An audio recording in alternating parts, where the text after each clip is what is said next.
अमेरिकी नाकेबंदी जारी रहेगी। जब तक ईरान की सांसें नहीं फूल जाती तब तक अमेरिका ब्लॉकेड ही नहीं हटाएगा।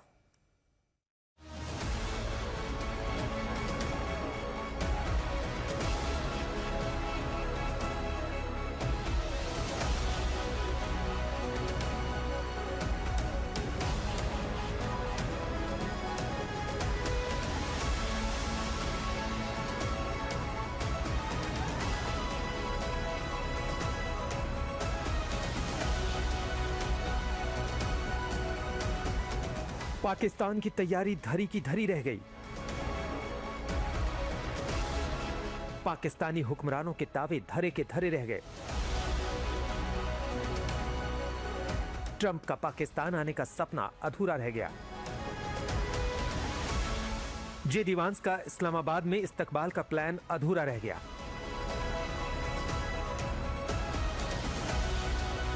हॉर्मुज के दरवाजे पर अमेरिकी ब्लॉकेट का असर ऐसा हुआ कि ईरान ने अमेरिका से बात करना ही छोड़ दिया। ईरान की एक शर्त की अमेरिका ब्लॉकेट हटाए, अमेरिका की एक शर्त की ईरान हॉर्मुज खोले, बात यही फंसी रह गई। युद्ध विराम की मियाद खत्म होने तक अमेरिका ने सीज फायर बढ़ा दिया, क्योंकि अमेरिका के पास फिलहाल ईरान के इंतजार के अलावा कोई चारा नहीं। अमेरिकी मीडिया में विश्लेषण चल रहे हैं कि ट्रंप ने सीज फायर इसलिए बढ़ाया क्योंकि एक तो ईरान बातचीत के लिए नहीं पहुंचा क्योंकि अमेरिका ने ब्लॉकेट किया हुआ है। दूसरे, पाकिस्तान ने अमेरिका को यह बताने की कोशिश की है कि ईरान की लीडरशिप में मतभेद है, इसलिए उनका इंतजार करना चाहिए। तीसरे, ट्रंप चाहे जितनी दलील दे, लेकिन वो दोबारा जंग में उतरने से परहेज कर रहे हैं। चौथे, समुद्री ब्लॉकेट लंबे समय तक जारी रखकर ईरान ट्रंप को आर्थिक मुसीबत में डालकर बातचीत के लिए मजबूर करने की कोशिश कर रहे हैं। क्योंकि ट्रंप ने पाकिस्तान के कहने पर सीज फायर तो बढ़ा दिया है, लेकिन ईरानी बंदरगाहों की नाकेबंदी जारी है।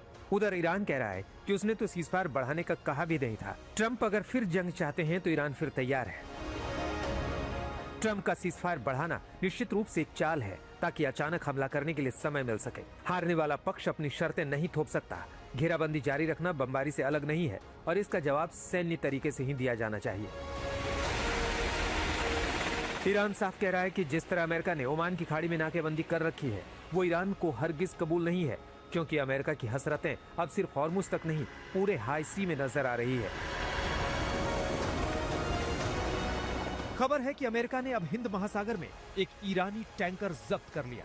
पेंटागन सूत्रों के मुताबिक टिफनी नाम के टैंकर को बंगाल की खाड़ी में ईरानी तेल के साथ पकड़ा गया है, जिस पर बोत्सवाना का झंडा लगा था और वो ईरानी तेल लेकर सिंगापुर जा रहा था।